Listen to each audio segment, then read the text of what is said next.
और सर, और बताओ सर अपने विचार। हम आपके विचार जानना चाहते हैं। जब पूरी ऑयल इंडस्ट्री एक संकट से जूझ रही है कि मार्जिन नहीं आ रहा है, दूसरी तरफ किसान भी संकट से जूझ रहे हैं कि उनको एमएसपी से काफी नीचे बेचना पड़ रहा है। इस मोड़ पर बाजार खड़ा है कि मार्च का महीना, अप्रैल का महीना चल रहा है और आवक 4 साढ़े 4 लाख बैग की है। तो ये तो मेरे हिसाब से ऐसा संकट इंडस्ट्री पहली बार देख रही है। और आपके आवाज नहीं आ रही है। ऐसा नहीं है, फसल बढ़िया हुई है, आवक के भी होनी थी, लेकिन जो आवकों का जो समय है उस आवकों के समय के ऊपर बार बार मौसम खराब होने से किसान अपने खेतों में व्यस्त हो गया और उस वजह से आवकों के ऊपर बहुत असर पड़ा है। दूसरी बात यह कि 2-3 वर्ष बहुत ऊंचे भाव थे, अभी इस साल भाव काफी नीचे रहे, समर्थन मूल्य से नीचे काफी दिनों तक मंडी के अंदर सरसों बिकी है।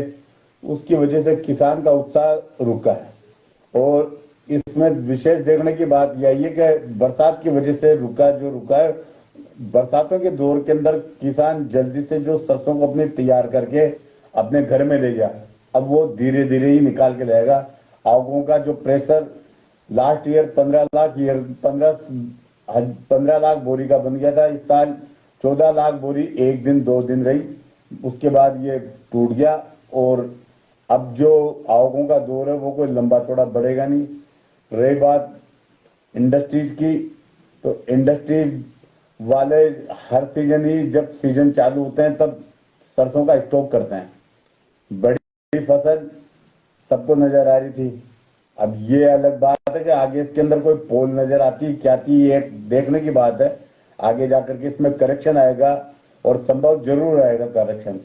तो मेन बात यह है कि काफी नीचे भाव होने की वजह से लोगों का दिमाग में था कि खूब माल लेंगे, लेकिन लगातार जो डिस्पैरिटी चली उस डिस्पैरिटी के चलते लोग बाग बिल्कुल अनमने मन से माल मंडी के अंदर परचेज कर रहे थे। ऐसा मैं भी इतने साल से बिजनेस कर रहा हूं, मैंने कभी भी मार्च में डिस्पैरिटी आज तक नहीं देखी। पहला साल ऐसा देखने को है जो हर मील वाला हताश है एक तरह से, किसी ने भी एक पैसा नहीं कमाया। जो भी माल लेकर के जाते हैं, जो भी मिल वाले अपने मिल चला करके अपने टैंकर निकाल रहे हैं, सभी को रूटीन के अंदर क्रेसिंग करके और माल टैंकर भरने में काफी नुकसान हो रहा है। और इस नुकसान से बचने का कोई तरीका नहीं था। तरीका तो यह था कि हम स्टॉक नहीं करते, अपनी क्रेसिंग कैपेसिटी के क्रेसिंग के हिसाब से माल खरीदते, लेकिन नई फसल आने पर हर आदमी स्टॉक करता है, क्योंकि 12 महीने कई बार माल की उपलब्धता नहीं होती, इसलिए स्टॉक करता है। स्टॉक के चक्कर में शुरू से डिस्पैरिटी रही, उस डिस्पैरिटी की वो डिस्पैरिटी हटी नहीं। और न तो सही बात यह कि स्टॉक भी कर पाए ढंग से, लोगों को स्टॉक भी नहीं हुआ, स्टॉक भी 70-75% हुआ है। माल की आवकों ने दम तोड़ दिया। जिस हिसाब से फसल बताई गई थी उस हिसाब से तो लग रहा था कि इस साल 18 लाख बोरी तक को टच करेंगे, लेकिन औसतन 10-11 लाख बोरी ही लगातार कई दिनों से मंडी में आ रही है। बीच में 14 लाख हो गई थी, लेकिन कम भी हो गई, तो 10-11 लाख बोरी का आवक है। 10-11 लाख बोरी को हम कट्टे से डिवाइड करें तो लोगों को अपनी क्रेसिंग से थोड़ा ही ज्यादा माल मिला है। क्रेसिंग डिस्पैरिटी के चक्कर में आधी रह गई, वही माल स्टॉक में हुआ है। कोई लोगों ने माल जो भी स्टॉक किया है वो स्टार्टिंग में किया, बाकी अभी तो सब अनमने मन से काम होता है। सर जी, कोई आपका कोई स्पेशल सुझाव हो कि इंडस्ट्री कैसे इस डिस्पैरिटी से आगे चल के, भाई कोई छोटा मिलर, बड़े जो मिलर हैं वो तो कहीं से ना कहीं से उनके पास तो सारे सिस्टम है, अपनी खुद की ब्रांड है, खुद की पैकिंग है, खुद का ल्यूज का काम है, खुद का सोलवेंट प्लांट है, कहीं ना कहीं से एडजस्ट कर पा रहे हैं। वो तो मेरे हिसाब से वो तो पैसा कहीं ना कहीं से निकाल रहे हैं। जहां 10 रुपए निकालने थे वहां 2 रुपए निकाल पा रहे हैं। पर जो छोटा जो मिलर है, जो खाली जो मिलिंग पे चलता है, वो इस टाइम पे किस हिसाब से सरवाइव कर सकता है? कोई आपका कोई कोई तजुर्बा, कोई आप कोई स्पेशल खास बात जो उसको बताना चाहो?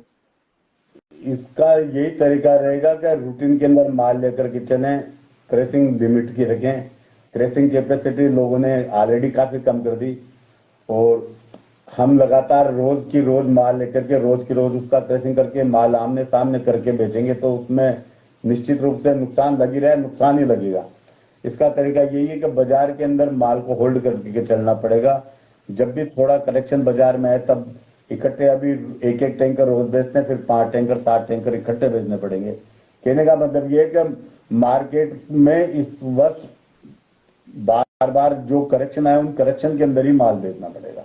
रूटीन में रोज माल लेकर के रोज परचेज करें, रोज कैश करें, रोज टैंकर तैयार करें और रोज बेचें तो नुकसान बढ़ता चला जाएगा। मिलें करीब 7-8 महीने चलती है, जल्दी बंद हो जाएंगी। नुकसान कोई भी आदमी एक सीमा से ज्यादा कोई नुकसान देने वाला नहीं है। सर आगे आपके अनुभव से आगे बाजार में कोई अपसाइड या जो अपसाइड जो मनी है, एक का एक बाजार 200 रुपए का सुधार आया है। मैं जयपुर मंडी की बात करूं तो 56-50 की एवरेज थी, 28 फरवरी को ये बिकी थी 5500 और उसके 5480-5500 के आसपास गई थी 28 फरवरी को।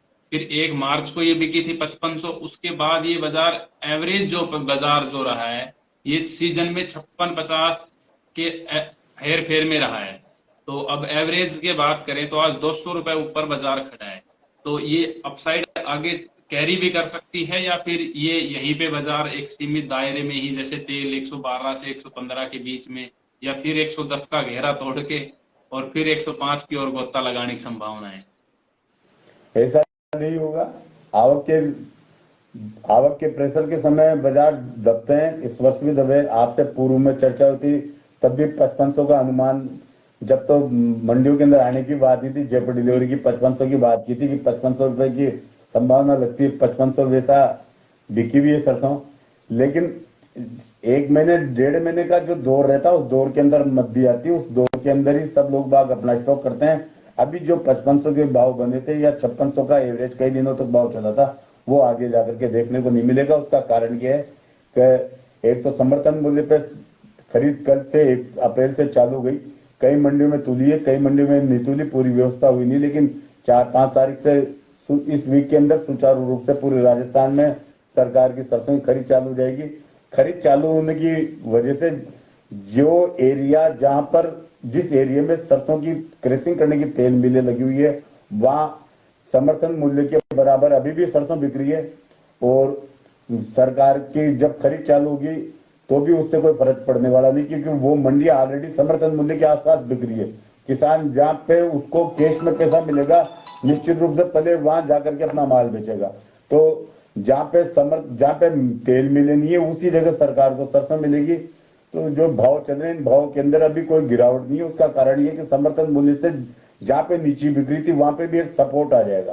तो ये जो भाव गए ये भाव 5500-5600 के जो भाव चले थे ये 5500-5600 के भाव वापस आएंगे नहीं और निश्चित रूप से बाजार के अंदर समर्थन मूल्य पर सरसों की खरीदारी जारी रहने पर ये कुछ ऊपर के लेवल की तरफ जा सकता है बाजार। मतलब स्टेबिलिटी से पॉजिटिविटी बाजारों में अधिक देख रहे हैं आपके अनुसार, अब नेगेटिविटी नहीं है सरकारी खरीद या डिमांड की वजह से आगे चल।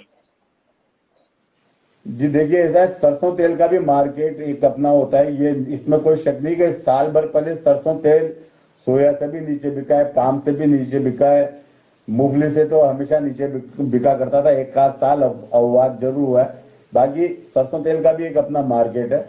चावल वगैरह कुछ जरूर मध्य चल रहे हैं, लेकिन जो मार्केट के अंदर जिस हिसाब से आवक कम हुई है उस हिसाब से जो सरसों खाने वाले हैं वो निश्चित रूप से ये अभी जो भाव चल रहे थे 7-8 रुपए के, ये भाव मैं समझता हूँ, मुझे तो लगता नहीं वापस आने चाहिए। आगे निश्चित रूप से बाजार के अंदर 110 से 115 के लेवल में एक सप्ताह 10 दिन के अंदर बाजार आकर के यहाँ पे स्टेबल हो जाएंगे। नीचे वाले भाव जो 5500-5600 के थे, सरसों तेल 106 रुपए 5 रुपए 106 रुपए 7 रुपए था, वो लगता नहीं वापस दोबारा